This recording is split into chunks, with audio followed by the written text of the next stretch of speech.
Major hardware developers are constantly looking to push the envelope and fundamentally change the way we play games. Microsoft did it when they built the Xbox 360 from the ground up to be an online-centered experience. Sony did it when they crammed what was nearly the power of a PlayStation 2 into your pocket just 4 years after the launch of the original PS2. And Nintendo is constantly reinventing the wheel with varying degrees of success. But one innovation that seems to be an almost certainty at this point is game streaming. Microsoft is focusing on streaming with Project xCloud, and Google has even entered the industry relying on fully streaming offering. But the player that has had the capability to stream games directly to your living room longer than anyone else has been Sony. As we hurtle toward a game streaming future, Sony has taken a different approach entirely by offering a complementary service to the traditional gaming experience, as opposed to trying to replace what is already functioning almost perfectly. Welcome everyone. Welcome back to LegalSpeak, a ColdNorth production. I'm the Law Morris, and this is the video essay series in which I get to talk about the games I've been playing and what I think of the medium as a whole. Sony finally convinced me to sub to their game streaming service, PlayStation Now, and after about a month of having it available to me on my PlayStation, well, I've got some thoughts. So let's talk about PS Now. Quick disclaimer here, I may sound like I'm bashing one service or another, but if you start to think that, just know that I love Game Pass and think it's an amazing service that has absolutely disrupted the industry in an incredible way over the last 2 years. Competition is king, because that's what's best for all of us. So I'll cheer on any company that forces the others to compete, and that's what this video is about. Before we get into the meat and potatoes of this week's topic, let's just bring everyone who may not know the specifics of PS Now up to speed. In the middle of 2012, Sony acquired Gaikai, a forward-thinking game streaming service, for the cool price of $380 million. As the 7th generation of consoles was coming to a close at the time of this acquisition, it was obvious that this was an acquisition to be utilized in Sony's upcoming console that was at the time presumably called the PlayStation 4. In late 2014, the public finally got their hands on PS Now, and the reception was lackluster to say the least. I remember very clearly hearing about the concept and saying to my roommate at the time that this was just going to end up being another subscription bill that I see as a must-have, similar to Netflix. I was a big believer in PS Now from the start, but the monetization model at launch made it less of the Netflix of gaming and more just a pitiful substitute for true backwards compatibility. When the service officially launched in late 2014, it wasn't a single monthly fee for all you can play like I had naively imagined it would be. It was more of a rental service in which you paid a few dollars to rent the right to stream a game for a limited amount of time. Thankfully, this didn't last long, and they moved to a slightly less insane, but still overpriced model that did fulfill the all-you-can-pay dream, but at the price that was abhorrently high for the games the service had to offer. After settling into this prohibitive pricing structure, the service would remain there for years, looking as though it had fallen into the no man's land of forgotten Sony projects, of which PS Vita is the mayor. But recently, the service has had some new life breathed into it. In September of 2018, Sony announced that they were bringing the capability to download the PS2 and the PS4 games offered on the service to the console, drastically improving the overall experience for those titles. And then in early October, in what Sony themselves said was a direct response to their competition, they cut the price significantly. As it stands now, PS Now is an all-you-can-play service that offers nearly 900 games spanning 3 generations of PlayStation. Players can stream PS2, PS3, and PS4 games, and have the option to download PS2 and PS4 games. PS Now can be used both on PC and PS4, both requiring a DualShock 4, but both platforms having a wireless option for connectivity available to them. And all that can be done for one low monthly price. This is all great in theory, but one of the main reasons that PS Now didn't catch on when it first launched, and one of the main reasons people are still hesitant to adopt the streaming platform, is because it's much less reliable technology than just running the game locally. If the technology doesn't provide a passable experience for the premium, then there's no sense in paying. When Sony first moved the service into the monthly subscription model, I used a free 7-day trial to see how it worked, and while my internet conditions weren't ideal, they were better than a lot of the PS4 user base had available to them. And back then, in 2015, the service was downright unusable.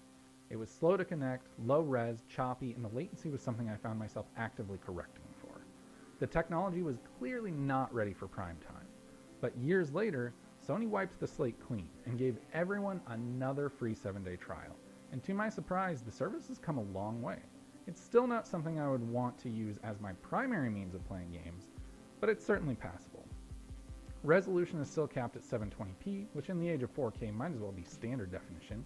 The frame rates are still a bit slower than I would like, but overall games are playable.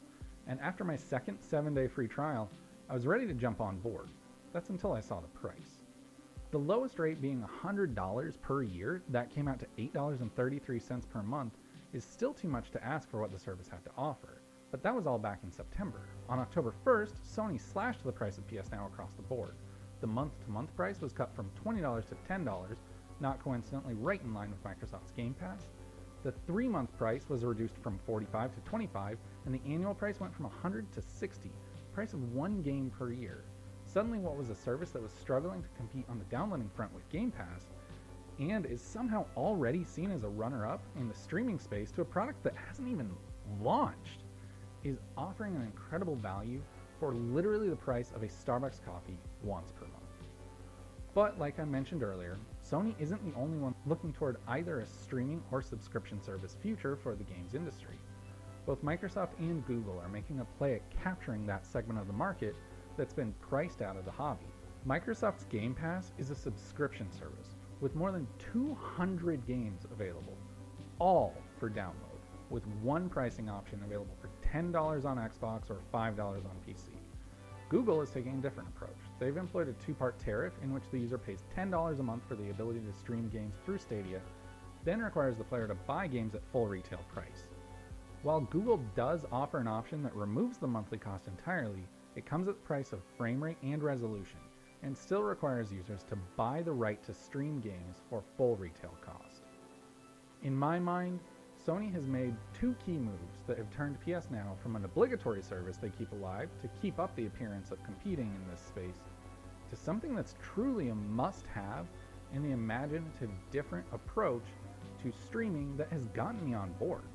They're offering something that is the answer to both Stadia and Game Pass, all rolled into one, and they're doing it for half the cost of one of those services. Sony's move to a $5 per month paid annually price point was without a doubt a deliberate move to adjust the expectations of what the service will deliver. Suddenly it's gone from feeling the need to get my $20 worth every month to one of those things I don't even think about because of how cheap it is. And I just like having it there. There are plenty of movies that aren't amongst the best movies I've ever seen, but they were enjoyable nonetheless. Movies that I would have never had enough interest in to seek out and spend money on, but when I watched them, they became one that I could easily suggest for a Sunday afternoon. Movies that I would have never seen without my perpetual Netflix subscription. And that's exactly what PS Now is becoming. PS Now has almost 900 games, most of which I would never go out of my way to play or spend money on. But by removing almost all barriers to entry, it leads to me experimenting with a ton of games I would have never tried before.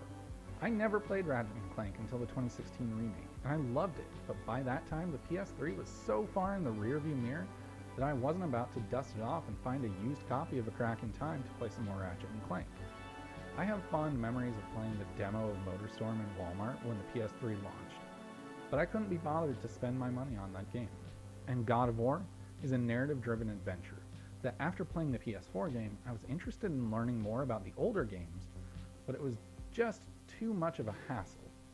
These are all games I would have never played had it not been for PS Now. They're not the best games of all time, but they're fun enough experiences that at $5 per month, they make PS Now a complete no-brainer. Sony has taken major strides towards turning PS Now into the complementary streaming service that could become a huge part of the PlayStation ecosystem moving forward, but there is still work to be done.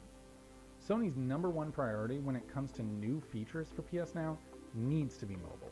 With iOS 13 finally supporting DualShock 4 and Xbox One controllers natively, the prospect of nearly 900 games streaming directly to my phone is incredibly exciting. Sony did a great job by whittling down the number of supported devices in an effort to focus on the core experience, but the mobile space is a major sticking point for Stadia. And if Sony could beat Stadia to iPhones and most Androids, that could be hugely beneficial. Speaking of Stadia, there is one thing that Google thought of that their competitors didn't: Wi-Fi in the controller. As we move into the future of streaming, latency is going to be public enemy number one, and the controller skipping a step and connecting directly to the server rather than the device and then the server is a stroke of genius. When Microsoft announced Game Pass, it was a revolutionary new way to deliver games to players. When Google announced Stadia, they immediately had my interest, and while the graveyard of abandoned Google services will most likely prevent me from ever buying a game on Stadia, I will be interested to see how well it handles. Just a few months ago, Sony was a distant third in the race to bring a subscription and/or streaming service to relevance, but with the two-pronged approach of making it a secondary, more complementary add-on rather than a replacement for the traditional experience, and pricing so competitively you would think Sony is going under, I think Sony has leapfrogged their two biggest competitors and become the first subscription service that I'm willing to pay for. Now I just need a PSNow app to live on the home screen of my phone, and I'll finally be happy. Have you tried PSNow? What are your thoughts on it? And which of these three services do you think will be the one to really break through all the apprehension and be adopted mainstream? Let me know in the comments down below.